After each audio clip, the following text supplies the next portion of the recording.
सुबह की हल्की धूप में सड़क के किनारे की हवा में गर्म तेल और मसालों की खुशबू घुली हुई थी।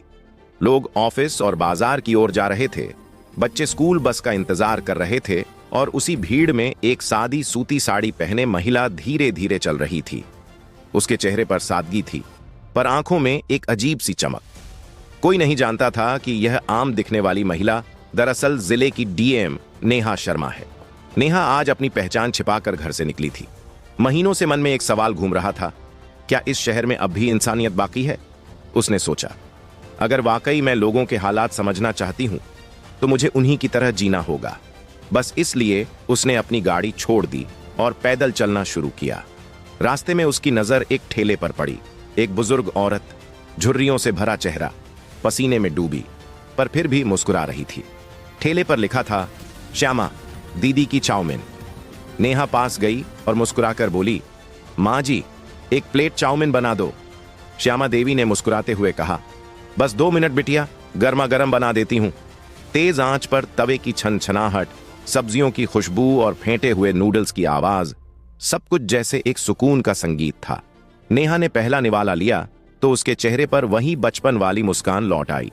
उसने धीरे से कहा, वाह माँ जी, आपने तो कमाल कर दिया। श्यामा देवी हंस दी, बेटा, पेट की आग सब सिखा देती है। 20 साल से यही कर रही हूं, अब यही मेरा सहारा है। नेहा कुछ पल उन्हें देखती रही, उनके चेहरे की थकान पर भीतर की जिजीविशा। उसने मन ही मन सोचा, यही तो असली मेहनतकश भारत है। लेकिन तभी हवा का रुख बदला। पीछे से एक जीप के ब्रेक की आवाज गूंजी। 4 सिपाही और एक इंस्पेक्टर ठेले के पास आकर रुके। सामने था इंस्पेक्टर राकेश चौहान, मोटा शरीर, गले में सोने की चेन और आंखों में घमंड। वह जोर से बोला, अरे ओ बूढ़ी औरत, पिछले हफ्ते बोला था ना, हफ्ता बढ़ेगा, पैसे निकाल वरना ठेला उखाड़ दूंगा। श्यामा देवी घबरा गईं, उनके हाथ कांपने लगे। साहब, अभी तो सुबह हुई है, अभी तक कुछ बेचा भी नहीं, शाम तक दे दूंगी। राकेश गुस्से में झल्ला उठा, बहाने बनाती है। और इतना कहते ही उसने जोर से श्यामा देवी के गाल पर थप्पड़ मार दिया। भीड़ ठिठक गई, तवे पर पक रही चाउमीन सुलगती रह गई। नेहा के चेहरे का रंग उड़ गया, पर उसकी आंखों में अब सन्नाटा नहीं था, आग थी। वह एक कदम आगे बढ़ी और बोली, रुकिए इंस्पेक्टर साहब, आप इस महिला के साथ ऐसा बर्ताव कैसे कर सकते हैं? किस हक से मारा आपने इन्हें? राकेश मुड़ा, उसकी नजरें घूरती हुई। और तू कौन है बीच में बोलने वाली? अपनी औकात जानती भी है? नेहा का स्वर अब ठंडा पर धारदार था। मैं एक नागरिक हूं और कानून के तहत किसी को भी ऐसे पीटने का अधिकार आपको नहीं है। राकेश ठाका मारकर हंसा, कानून सिखाएगी मुझे? जा निकल यहां से, वरना तुझे भी डंडे खिला दूंगा। भीड़ सन्न हो गई। नेहा की सांसें भारी थीं, पर चेहरे पर डर नहीं था। उसने कहा, आपने अभी जो किया है उसका जवाब मिलेगा, बहुत जल्द। और बस वहीं कहानी ने करवट ली। सड़क के उस मोड़ पर चाउमीन की खुशबू अब गुस्से की चिंगारी में बदल चुकी थी। रात हो चुकी थी, लेकिन नेहा शर्मा के मन में दिन भर का दृश्य अब भी घूम रहा था। वो थप्पड़, वो बेबसी, वो गरीब औरत की आंसू भरी आंखें। उसे महसूस हो रहा था कि अब बात सिर्फ एक महिला की नहीं रही, ये उस सिस्टम की सच्चाई है जहां वर्दी का घमंड इंसानियत को निगल चुका है। नेहा ने तय किया, कल सुबह ही वह उस इंस्पेक्टर की शिकायत करेगी, पर शिकायत किसी अफसर के नाम से नहीं, एक आम नागरिक की तरह। अगली सुबह उसने सादी साड़ी पहनी, बाल खुले छोड़े और चेहरे पर हल्की थकान का भाव। गाड़ी नहीं ली, सीधे पैदल थाने पहुंच गई। थाने के बाहर पुराने बोर्ड पर लिखा था, पुलिस आपका मित्र। नेहा ने हल्की हंसी के साथ सोचा, अगर यह सच्चाई होती तो कल वो गरीब औरत रो नहीं रही होती। वह थाने में दाखिल हुई। अंदर का माहौल डीला पड़ा था। एक कोने में 2 सिपाही चाय पीते हुए ठहाके मार रहे थे और सामने की मेज पर इंस्पेक्टर राकेश चौहान ऊंघ रहा था। उसकी कुर्सी पीछे झुकी हुई थी और पेट मेज से टिका हुआ। नेहा ने सख्त आवाज में कहा, सुनिए, मुझे रिपोर्ट दर्ज करानी है। राकेश चौंका, आंखें मली, फिर घूरते हुए बोला, किसके खिलाफ रिपोर्ट? नेहा बोली, आपके खिलाफ। यह सुनते ही हंसी का ठहाका पूरे कमरे में गूंजा।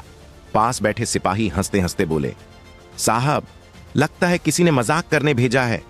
राकेश उठा, अपनी बेल्ट ठीक की और बोला, कहानी सुनाने आई है क्या? भाग यहां से, वरना अंदर कर दूंगा। नेहा शांत थी, पर उसके स्वर में बिजली थी। कल आपने ये गरीब औरत को सड़क पर मारा, उसका ठेला तोड़ा, और जब मैंने रोका तो मुझे भी धमकाया। ये सब कैमरे में रिकॉर्ड हुआ है। अब मैं यह मामला ऊपर तक ले जाऊंगी। राकेश की हंसी रुक गई, चेहरा कठोर हो गया। तू जानती नहीं किससे बात कर रही है। मैं यहां का बाप हूं, भाग यहां से। नेहा अपनी जगह से हिली नहीं, बस बोली, जो ऊपर बैठा है वही असली बाप है, कानून। इतना सुनते ही पास के कमरे का दरवाजा जोर से खुला। अंदर से एएसपी अरविंद ठाकुर निकला। लंबा कद, मूंछों पर ताव और चेहरे पर सत्ता का अहंकार। वह बोला, क्या हो रहा है यहां? राकेश बोला, साहब, यह औरत कल के मामूली झगड़े की बात लेकर आई है, इसे मैं समझा रहा हूं।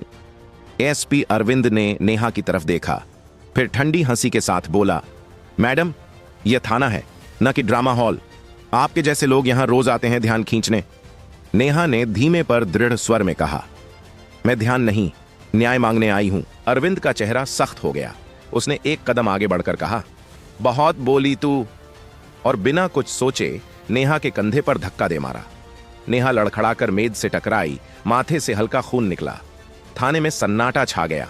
राकेश और बाकी सिपाही मुस्कुरा रहे थे, लेकिन नेहा की आंखों में अब सिर्फ आग थी। वह उठी, अपनी साड़ी सीधी की और बोली, आज तुमने मुझे धक्का दिया है, लेकिन कल मैं इस कुर्सी पर बैठकर तुम्हें जवाब दूंगी। अरविंद हंसा, अरे वाह, अब तू डीएम बनेगी क्या? नेहा ने कुछ नहीं कहा, बस मुड़कर थाने से बाहर चली गई। लेकिन उसके कदमों की आवाज थाने के हर कोने में गूंज रही थी, जैसे किसी तूफान की आहट हो। थोड़ी देर तक सब चुप रहे। राकेश ने सिगरेट सुलगाई और बोला, साहब, ऐसी औरतों का जोश 2 दिन में ठंडा हो जाता है। पर इस बार बात अलग थी, क्योंकि जिस औरत को उन्होंने धक्का दिया था वो कोई आम महिला नहीं थी, वो थी डीएम नेहा शर्मा। अगली सुबह शहर के प्रशासनिक दफ्तर में हलचल थी। हर अधिकारी के मोबाइल पर एक ही खबर थी, नए जिले की डीएम पदभार संभालने वाली अफसर आज ऑफिस आ रही हैं, नेहा शर्मा। थाने में भी वही खबर पहुंची। राकेश और अरविंद दोनों अखबार देख रहे थे और चेहरे से रंग उड़ चुका था। अरविंद ने अखबार को मेज पर पटकते हुए कहा, नाम तो वही है, पर यह कैसे हो सकता है? राकेश बोला, साहब, वो कोई और होगी शायद। कल वाली औरत इतनी ताकतवर नहीं लग रही थी।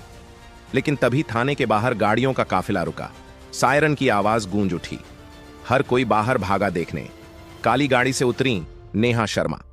वो अब वहीं सादी साड़ी में थीं, लेकिन चेहरे पर अब सत्ता का आत्मविश्वास था। उनके पीछे उनका स्टाफ, सुरक्षाकर्मी और प्रेस के कैमरे थे।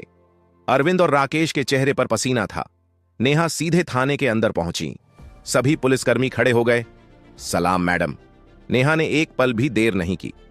थाने की पूरी जांच होगी, पिछले 1 महीने की शिकायतें, सब फुटेज और खासकर कल की घटना का वीडियो, सब मेरे टेबल पर चाहिए। थाने में जैसे तूफान आ गया।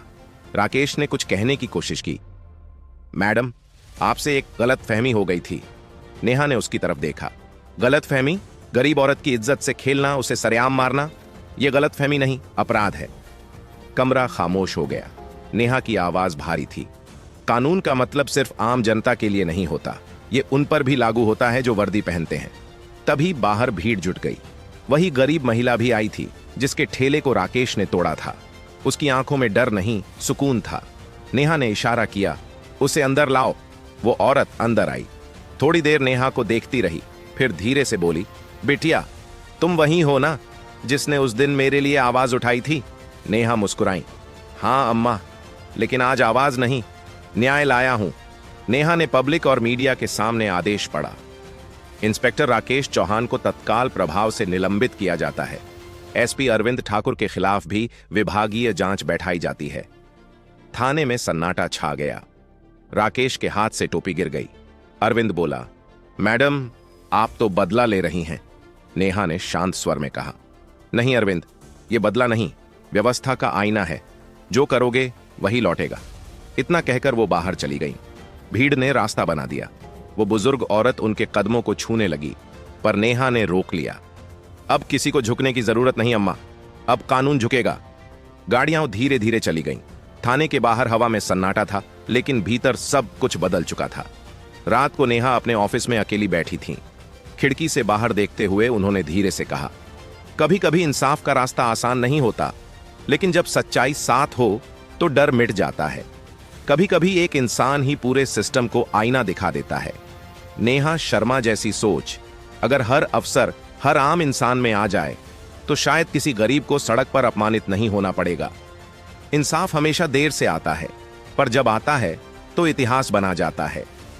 अगर आपको यह कहानी दिल को छू गई तो लाइक जरूर करें, अपनी राय कमेंट में बताएं और ऐसी ही सच्चाई पर आधारित कहानियों के लिए चैनल को सब्सक्राइब करना न भूलें। फिर मिलेंगे एक नई कहानी में, जहां सच्चाई फिर किसी और रूप में सामने आएगी। तब तक याद रखना,